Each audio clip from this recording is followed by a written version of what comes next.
این تالاری کیناتئاتر در قزاقستان به مکانی زیستی افراد تبدیل یافته است که از روسیه گریختند. آنها در روی نشستگاه و فرش شب را روز میکنند. طی چند روز اخیر صدها مرد و جوان سینی دعوت به ارتش از روسیه به اورالسک قزاقستان آمدند. ما تقریبا 7 ساعت با ماشین رفتیم. از مرز پای پیاده گذشتیم. باز 7 ساعت در مرز راه رفتیم. با ماشین گذشتن خیلی مشکل است. 3 برابر وقت بیشتر صرف می شود. 7 ساعت پیاده، 7 ساعت در مرز و بالاخره ما به این شهر رسیدیم. ولایت غربی قزاقستان با 5 منطقه روسیه هم مرز است. در گذرگاه‌های آن نوبت طولانی ماشین‌ها به وجود آمده است.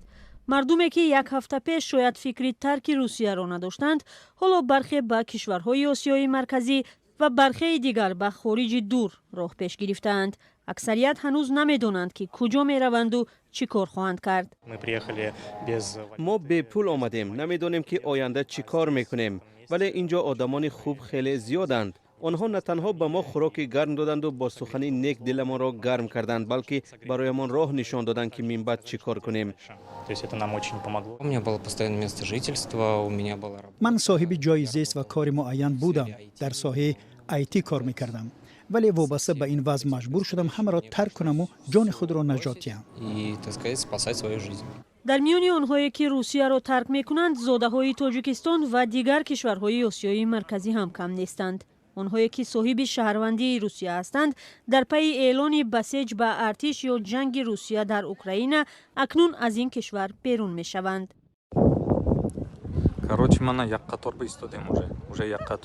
اینجا کاروزک، گذرگاه مرزی ماشینگرد میان روسیه و قزاقستان است. روز 24 سپتامبر نوبت تا سرحد 6 کیلومتر بود.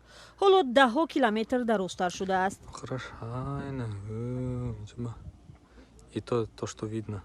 جوانان تاجیکی که این نوارها را به ما فرستادند 6 کیلومتر راه را در تخمینا 3 روز گذشتند. آنها شهروند روسیه بوده در ارتش خدمت نکردند. از این رو مرزبانان روس بعد سنجش اجازه دادند که به خاک قزاقستان گذرند. در ضمن در برابر آنهایی که شهروندی روسیه را دارند، برخی از مهاجران کاری کشورهای آسیای مرکزی هم از ترس آنکه بدون خواهششان به جنگ برده میشوند از روسیه فرار میکنند.